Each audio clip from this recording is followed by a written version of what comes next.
Hello, everybody. My name is Bucholc, and I'm founder of Canada Real Estate Investors Club. We've been running a real estate investing community for 13, 14 years. Time flies. We're getting younger. Mr. Tim Tsai. Hello, Mr. Tim. How you been doing today? Hey, Eric. I'm doing well today. How are you?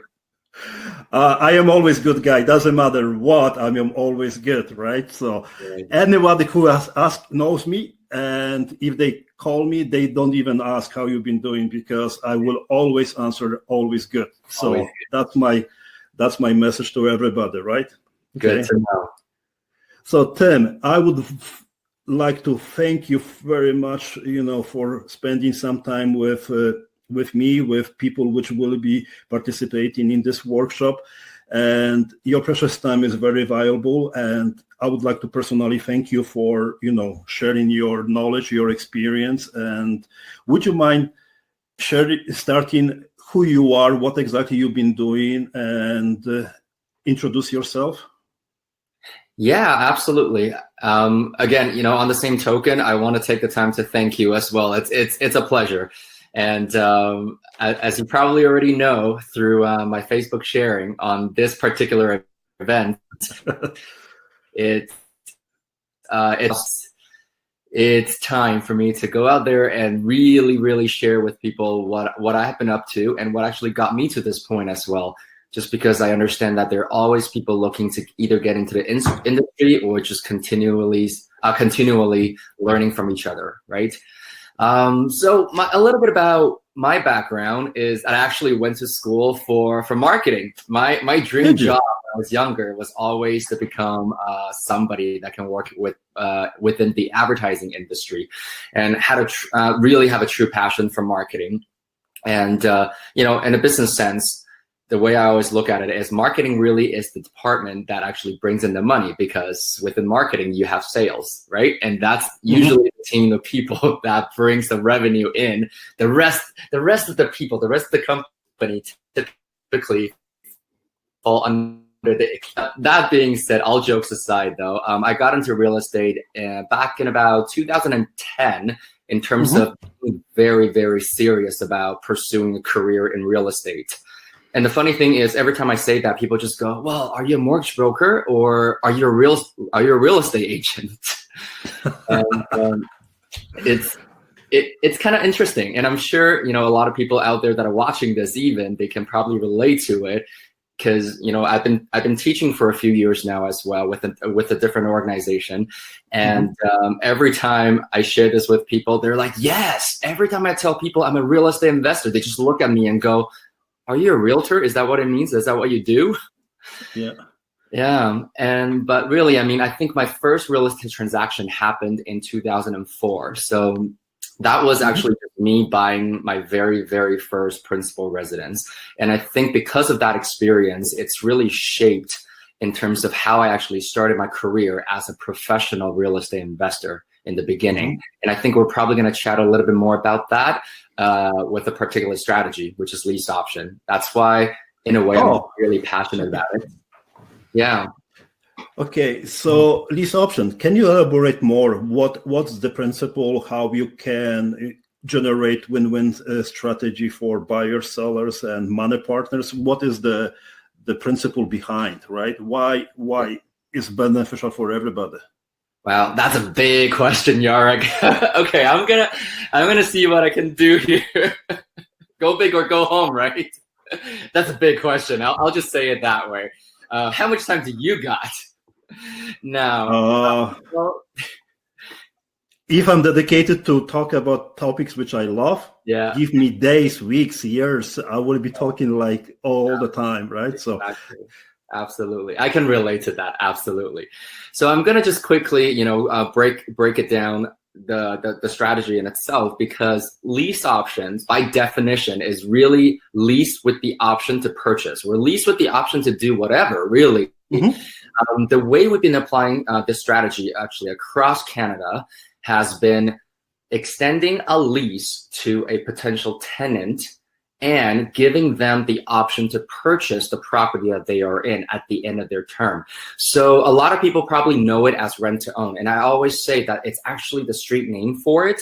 However, whenever we're actually applying the strategy, I'm very, very clear with people about the fact that it is leased with the option to purchase, because in saying that, it really helps everybody get a clear picture in terms of how the opportunity and how the lease option program or rent to own program is properly structured.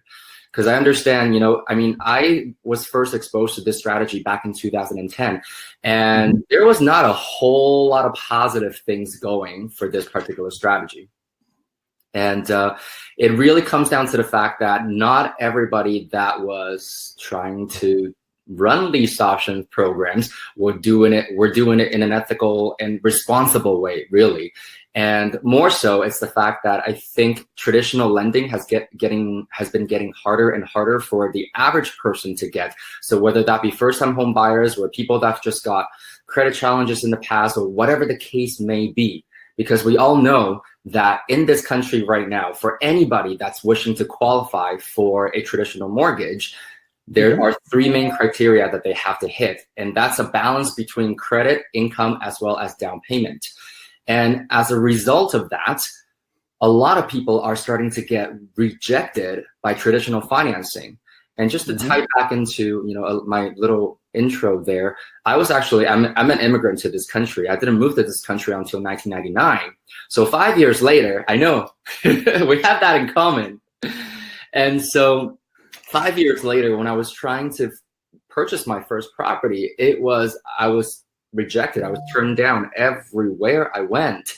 And so as a result, when I first started applying this strategy, I really had a really soft spot for immigrant families, people that came into the country. They wanted to grow roots. They wanted to establish a new life, but because they don't exactly have the income history yet, nor the credit history, even if they had some money saved up, this was just a really, really good way for us to be able to help people create some solid steps and a plan for them to become homeowners, usually 2 to 4 years after they enter into the rent-to-own program.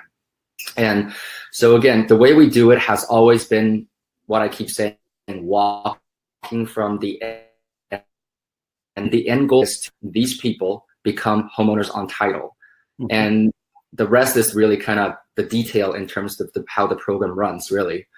But that's the way I see lease options. If it's structured properly, it helps the tenant buyers or aspiring homeowners, I'll call them that, and the investors who's utilizing this strategy to be able to really profit from helping others. So what kind of rent-to-own, lease-to-own strategy you are preferring in your operations? Like, tenant first, sandwich lease option, and would you mind elaborating more about those strategies? Yeah, of course. So the way we like to do it, and everybody's gonna make different business decisions based on their risk tolerance and the way they see, the way they utilize their existing resources available to them. The way we've been applying the strategy is basically tenant first, number one, because the idea is that if we can actually screen the tenant properly, because we actually allow them to go out and shop for the properties themselves, it really increases their commitment level, which we like. And but then the whole idea behind that is also, as an investor, this pretty much means that the day we take possession of the property is also the day we start to cash flow. And we all know that with every investment that we go into, that's always the goal. Cash flow, it has always been king. And I know that there are, people out there, when it comes to real estate investing, they sort of take on a different view. And, people will line up for pre-constructions. People will, be okay with carrying a negative cash flow on a monthly basis because they're waiting for the big payout 20, 30 years from now. But then that's not the way we run business, because we really look at every project, every property, and every deal as a business itself. And as a viable business in itself, every deal, every property has to cash flow, and ideally from day one. And if it's not from day one, typically speaking, we already know, we've already done our analysis on how we can make it perform after a certain period after acquisition.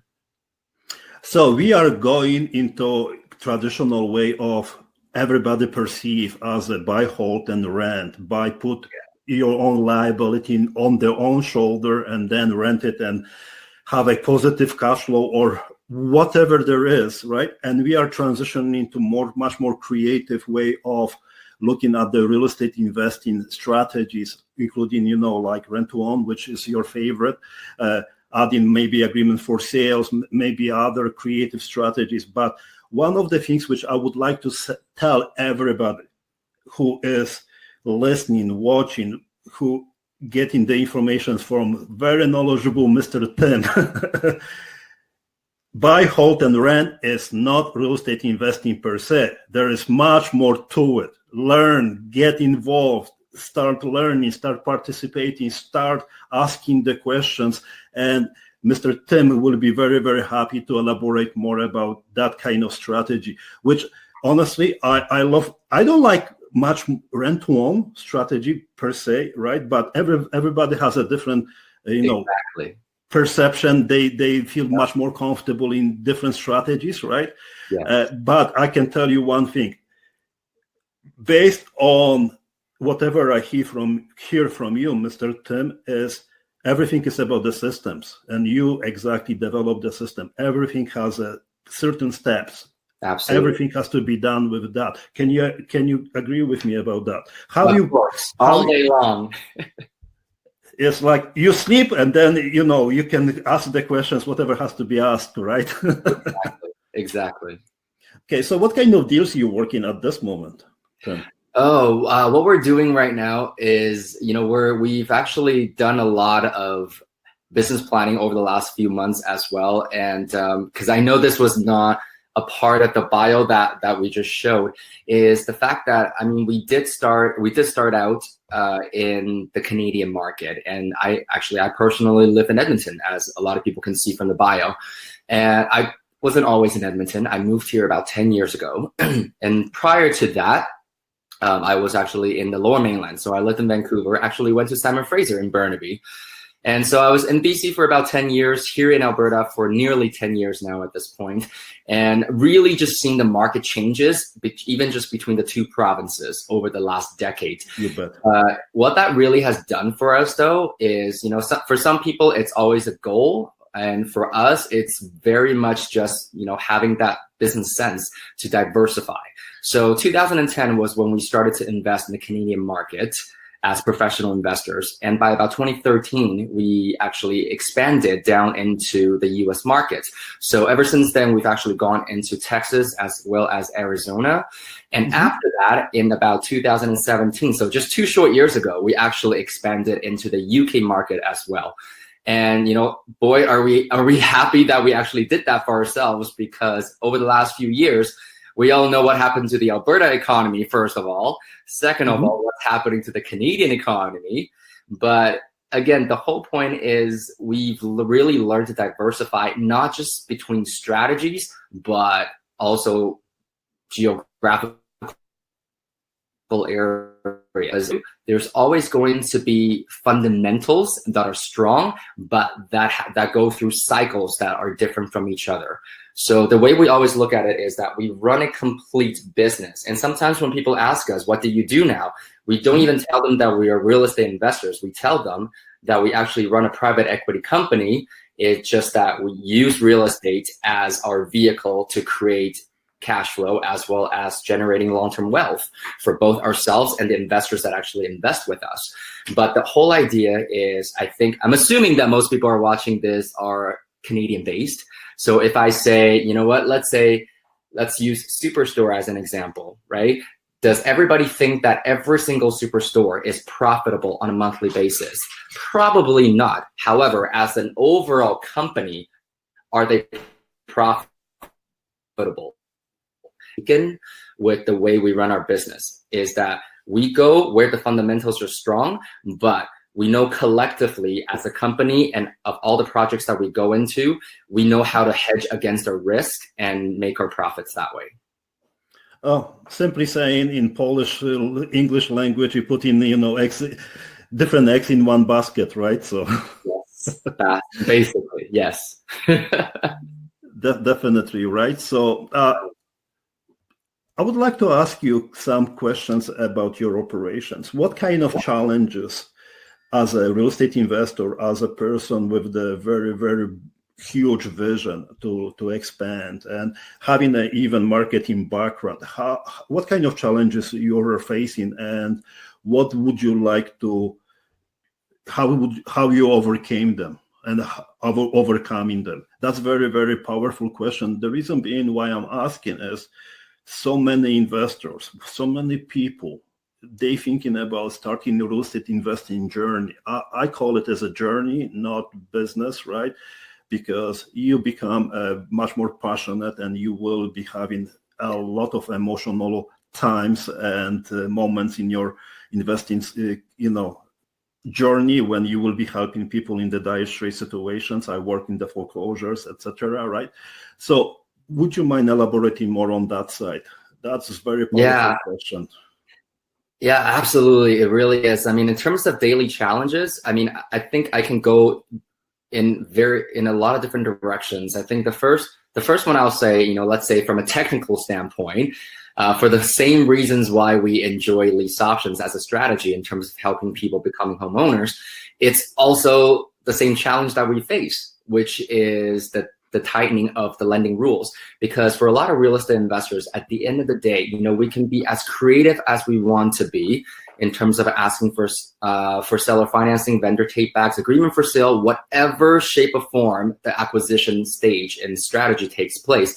Ultimately speaking, all we're trying to do is to access the cheapest money possible, which is institutional lending. And they're making it tougher and tougher to get, as you know. And but this is also why, one of the things that I'm personally working on for my business is I'm studying to become an exempt market dealer myself, just so that we can actually crowdfund. And just because, the bigger returns and the bigger profits are usually in the larger projects that'll take a bit longer. However, again, that's where the majority of the profit lies. And we really want to be able to make sure that our investors are actually, making the biggest bang out of their buck. Because leading up to this point, for the most part, we have been leveraging different corporate structures, joint venture agreements, and different loan agreements to work with our investors in terms of how we help their money work harder for them. And so, again, that would be, from a technical standpoint, I think that would be, the biggest challenge on a day-to-day basis. However, you're an entrepreneur yourself. And I think one of the biggest challenges about being a real, true entrepreneur at heart is the fact that you get very excited and passionate about a lot of different projects. So kind of like squirrel. And so for me, it's about focusing. It's about really focusing on one project at a time. Because, somebody made a joke about me, when I tell them I'm slowing down this year, and then they'll say, yeah, except that for Tim, slowing down means instead of taking on 30 projects, he's taking on 25. But the idea is, what I kind of learned that about myself is that it's one way to really keep myself motivated and to keep the momentum going. And so, I think that's something that I do face on a daily basis, because I'll wake up and I'll think of ideas and I'll go, well, that's brilliant. How do we implement that? And then at some point, if it works, great. I'll figure out how to integrate that into our current business systems or practices. But if not, I have to learn to tell myself, okay, stop it. You're wasting your own time. Go back and focus on what you're doing right now. I see. That's a very, very powerful statement, right? So how do you market yourself, Tim? Like, like from having 30 projects to 25, you're slowing down. That's not slowing down at all. I'm slowing down by going vacations, right? So. Yes, I do like my vacations. And honestly, though, that was one of my whys when I first got started. I mean, it's traveling. I think traveling is usually on a lot of people's bucket list, or in terms of why they do what they do and why they really take on I'll say extra work in the beginning, right? But really in the long term, it's pursuing your own passion and build a life that you don't need to get away from. And so that being said, how do we market ourselves right now, and how do I market myself? In the beginning, I did a lot of internet marketing. I did a lot of print marketing, and over the years now, it's gotten down to the point where, again, we all know the investing industry is actually quite small. So it's gotten down to the point where we're very much networking. We go to networking events. We share our business practice and our vision with people. We learn about what other people are doing. And then we build relationships from there. And so networking is definitely a very big one. And right now, I think 95%, if not 100 already, of whether that be leads, opportunities, deals, lending, money, whatever it is, it's pretty much through word of mouth, because we've done everything we could to really take care of people. And by people, I really mean not just our investors, but our tenants, our tenant buyers, whatever capacity that they are involved in with us. Because, I'll take a couple of minutes to quickly share about this, if that's okay. Yeah. One of the reasons why I wanted to go into this industry was simply because I actually invested into a commercial construction deal back in 2009. And I sometimes joke that this is a bit of my origin story, is the fact that in 2009, I invested into a deal. And when I thought I was getting a letter in the mail that was supposed to be my deed certificate, and it turned out to be a civil lawsuit certificate, a letter that the lawyers wrote to all the investors involved in a deal, because the developer had actually folded and taken everybody else's money and ran. And that was a huge wake-up call for me. And this is also why, just from a personal value standpoint, when we do deals, because I'm not going to sit here and tell you every single deal has gone well. We've made some bad choices. We've lost money, and I'm not going to lie about it. But again, like my example earlier, overall, we are a profitable business. But the most important thing is we also realized, because I started in my late 20s, I realized that the people that actually took a chance on me nearly a decade ago to invest in my projects and my deals, they got into it, not just because of the deals, but because of me. And I tell them that because of the experience that I had with losing my own money and they just took off, I tell them that this is my promise to you, that I will never do that to you. And so even when things go sideways, we always are responsible. We own up to everything that we do, and we present them with a plan on how we can bounce back. Yeah, I can relate to that. Yeah. Land banking strategies, right? Which they run. Exactly. Multi-unit apartment buildings where they spending, most of the money on paying themselves and then running away and being sued. I believe it. I know which company that is. But that's not the goal. I know. That's a side discussion, I think. I believe so, right? One of my major mistakes, which I have done it at the beginning, right? I remove conditions, trusting the word, not the letter from the bank, right?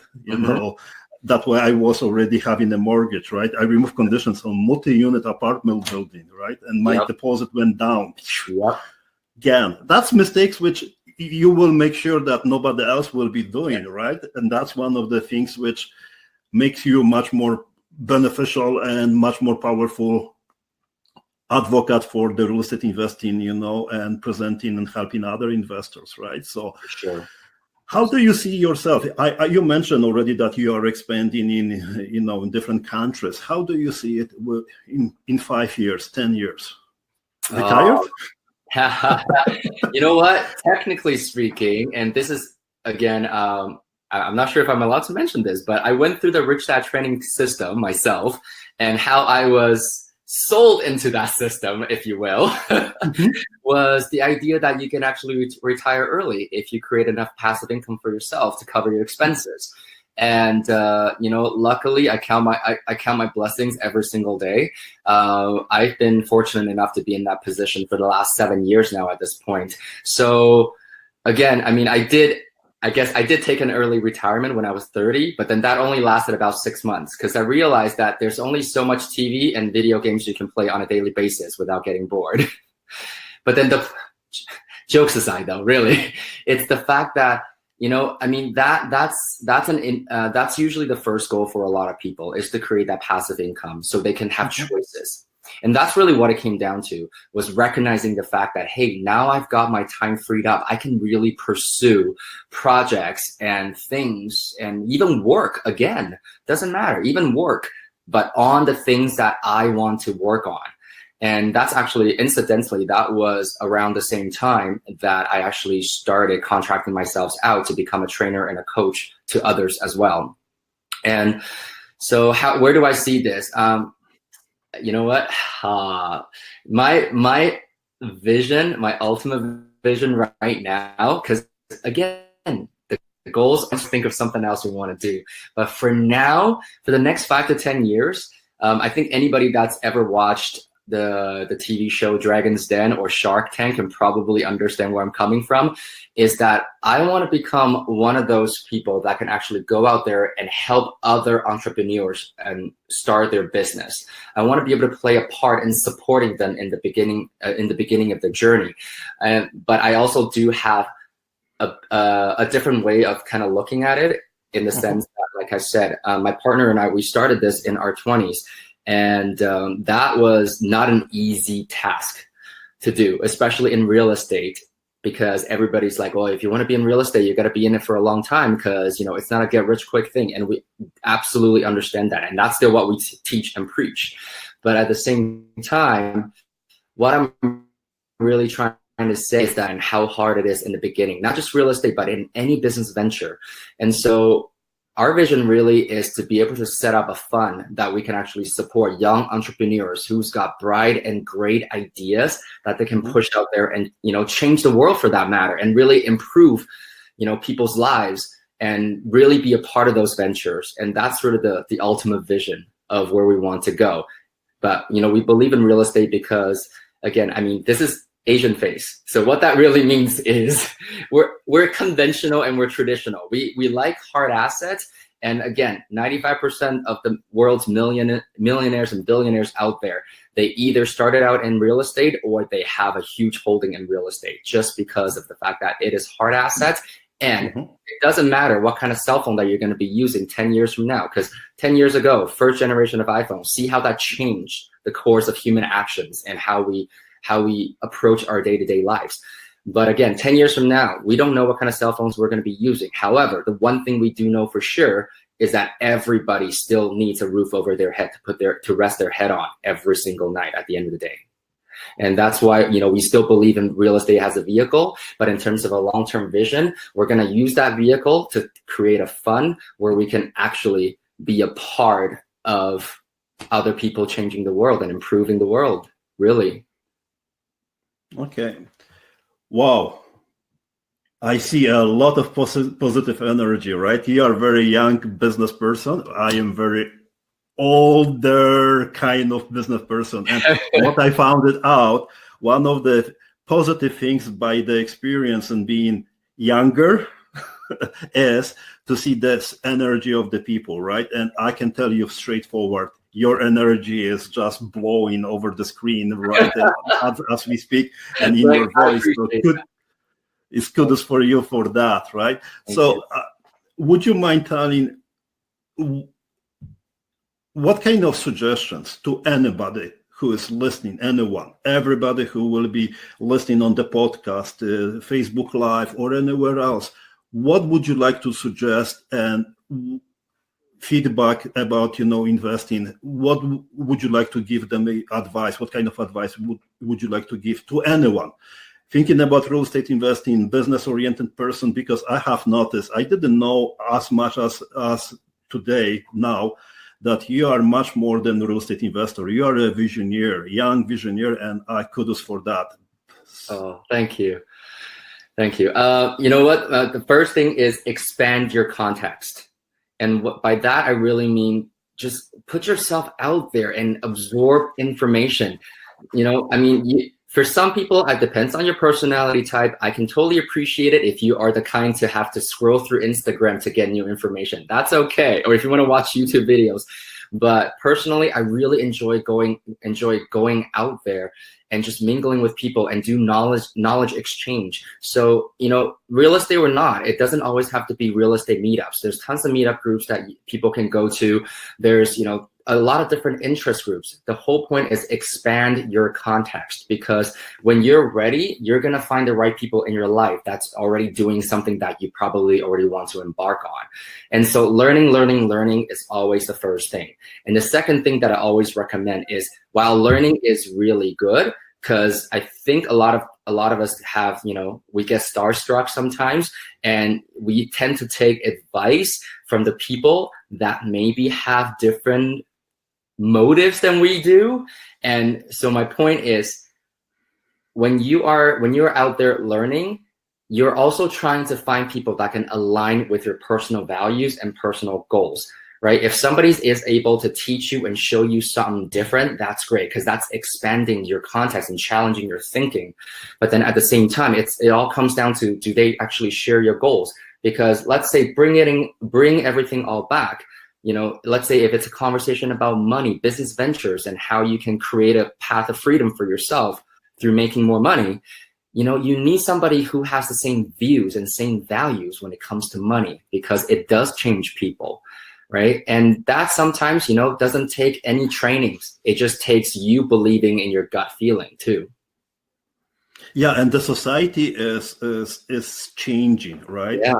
People are watching Netflix. I stopped Netflix, just to give you an idea, right? Instead of, I don't have a music player. Let's say I don't have a music on my phone. I have a podcast and audiobooks, right? Start doing that kind of stuff, right? Keep asking, right? I always keep saying, keep asking, because whoever knows the answer, they will be very happy to give you that answer, right? And give. Don't hesitate to give. Exactly. Give, share what you know. And funny enough, I'm saying this to you because I just admitted to you earlier that it took me forever to decide to start getting interviewed, because I always question a little bit about myself in terms of, well, what do I really know? Because, I'm young. Will people really listen to me? I've only been doing this for 9 years. Will people listen to me versus somebody who's been in the industry for 20 years? But it comes down to believing in your own vision and knowing that if you've learned something, if you apply it, and you've gained experience, you got something to share too. And age has nothing to do with it, okay? And I would like to just congratulate you for the late discovery of your, self-doubt, to be honest with you, because there is nothing to be ashamed. I believe that you are a huge business person with the vision, with good energy, and you should be speaking as much as possible, as often as possible, to the people who will be getting your knowledge and experience, and they will be encouraged, because if they are young fellows, they will know that everything is possible. If they're elderly, step it up, my friend, because you're getting older, and younger people, they can, help you with it, right? And that's what I believe it, right? Sharing and word of mouth is the most powerful. So Tim, is there anything else I haven't asked you, which I should ask you? I'm not sure, but maybe a couple of things I kind of wanted to share quickly as well. Yeah, is that when you're talking about, you have podcasts on your phone only. There are 2 podcasts that I personally really, really enjoy. And this is not an endorsement of any sort. This is just something that I really want to share. And I share that with all my students, all my investors, all my friends, even if they're willing to take the suggestion. The first one is actually a podcast called How I Built This, and it's published by NPR. I really enjoy that podcast simply because, they interview CEOs of big companies that we know. They've got Richard Branson on it. They've got, the founders of Lyft, of Uber, of Starbucks, all those major companies. And, the one thing that I keep getting from those stories and that podcast is, from the outside to a lot of people, it's always easier to watch other people succeed. But most people only see the glory on stage, but not the struggling in the background. And so this is the one thing, that the one podcast that really has reaffirmed like a lot of my belief and faith in my own vision and how I want to continue to grow my business moving forward. And the other one is more technical again, and it's called The Brandon Show. And I think a lot of people probably already know who he is. His full name is Brendan Burchard. I've gone to a couple of his trainings in the past, and he just provides a lot of great tips on how you can implement your ideas and really mold your habits into helping you become successful and carrying out your vision and your mission as an entrepreneur, or even just as a person, really. And so those are the two podcasts that are staples in my podcast app. Yeah, I can add it. Story Brand by Tony Miller. I like that guy very, very much, right? Also, yep. Right? Yeah. And absolutely. I'm very much into the automation systems and everything. Everything has to have a... Yes. If you receive an email from me, more likely is from me, but I prepare that much months ahead. So just to give you an idea, but I read every email. I answer all the emails personal on a regular basis. So that's one of the things for everybody to know. So is there anything else which we should cover? Not exactly at this point. I was going to share a little bit about how we typically guide our investors, or how we, induct, if you will, our investors into how to work with somebody that's a professional investor. Please do so. Please. Okay. So, the way we look at it, and just like I said earlier, because the way I was trained, I still very much believe in what I call the circle of wealth. And so within that circle, if you can envision this, or, whoever's watching this right now, if you're making your own notes, I always still say that when it comes to creating your overall wealth and generating extra income, there are 3 buckets that you're always looking to fill. The first one is what I call the earned income bucket, which for most people, if you have a job, that's usually your job income. And then the second bucket is what I call the passive income bucket. And if you have, whatever it is that you invest in, if that investment is generating a monthly income for you that gets put into your pocket or your bank account, that's passive income. And last but not least, it's portfolio income. So portfolio income for a lot of people would be their savings account, their RSPs, TFSAs, or stock portfolio, or whatever it is. Something that kind of sits there and grows in value in the long term, but you don't exactly access that until you have to. So, it's, for most people, they know it as equity. And equity, sometimes we joke, it's kind of like the piggy bank that you cannot break. However, with them is that, we actually help them identify what kind of resources are actually available within their existing circle of wealth that they've built for themselves.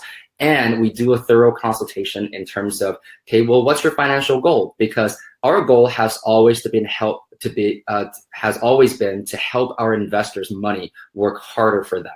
So, for example, the most common investors that we work with are the ones that look at their RSPs, their savings accounts, and whatever else they have, and going, well, you know what? This return is not going to support my retirement.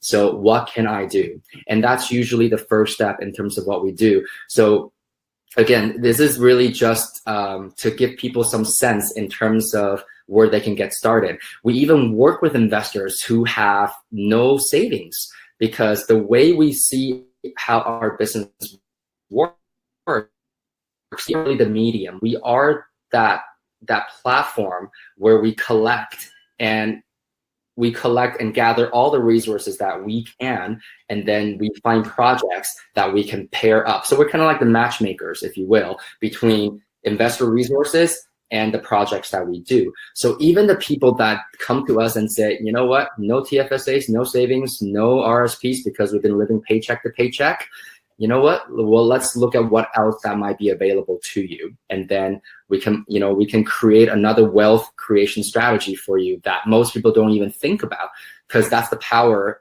that a lot of the investors have when they work with a professional. So, okay, so contact information, is it okay to share your contact info? Yes, or? Of course. So this is actually my personal email, I believe, that you're sharing, not the company one, just because, you know, I'm sort of giving myself to the interview. It would be the personal email. So what's the email? Would you mind spelling, please? Yeah, it would be eteenn@gmail.com. So for those of you who want to be a bit more specific, it's Echo Tango Echo Echo November @gmail.com. Perfect. And I think we should wrap it up. And are there any plans to do future presentations? What do you think? What you can give it? What you can offer for whoever will be participating in the series of the interviews? Would you be interested to do such? Of course, I will be honored to. It would be my pleasure. Absolutely. And I think the first topic that really comes to mind is, again, depending on people's direction. A lot of people, I know they're learning to do this themselves, and there are still people that just don't have the time or the resources to dedicate to learning the trade themselves from A to Z.